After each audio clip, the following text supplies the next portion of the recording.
F'konferenza tal-aħbarijiet indirizzata mid-Deputat Prim Ministru u Ministru għas-Saħħa Chris Fearn, il-virologu Dr. Chris Barbara u s-Supretendent tas-Saħħa Pubblika il-Professur Charmaine Gauci tħabbru numru ta' miżuri intiżi biex ikomplu jrażnu l-imxija, kif ukoll tiġi salvagwardja tal-ħajja tan-nies u nibqgħu ngħixu f'normalità ġdida. Fil-waqt li kienet jitkellem, Chris Fearn qal li ġew ikkonfermati żewġ każijiet tal-varjant Omicron, semma wkoll li n-numru tal-pazjenti bil-COVID-19 fl-isptar baqa' wieħed stabbli u li t-taqsima l-kura intensiva hemm 3 persuni pożittivi għal COVID-19.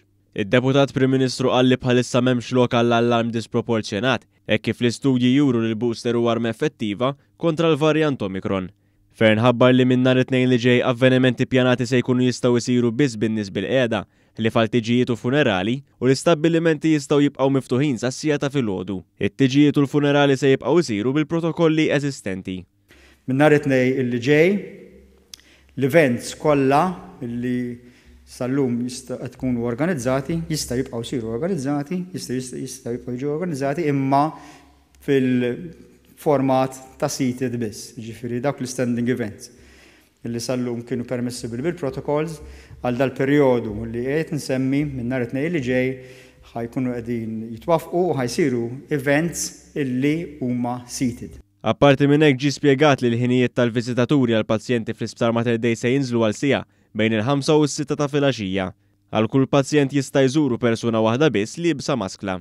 Il-ħinijiet tal-missirijiet jew persuni oħra mal-ommijiet li jkunu se jweldu jew waqt il-ħlas se jibqa' kif kien qabel u mhux se jiġi affettwat. Fid-djar tal-anzjani il-ħinijiet tal-viżitaturi se jibqgħu kif huma għaliex ir-residenti ħadu l-booster. Id-Deputat Prim Ministru sostna li mis-17 ta' Jannar li ġej, iċ-ċertifikat tal-vaċċin se jibda jindika jekk wieħed ħax id-dosa tal-booster u mill-istess data, numru ta' stabbillimenti differenti bħal ristoranti, is-swali taċ-ċinema u l-bar se jkunu jistgħu jilqgħu biss persuni li għandhom iċ-ċertifikat tal-vaċċin li jurjew li ħadu t-tieni dosa tal-vaċċin f'inqas minn 3 xhur f'każ tat-tilqima Johnson & Johnson doża waħda jew il-booster. Tabbar ukoll li attivitajiet sportivi se jkomplu jsiru mingħajr spettaturi.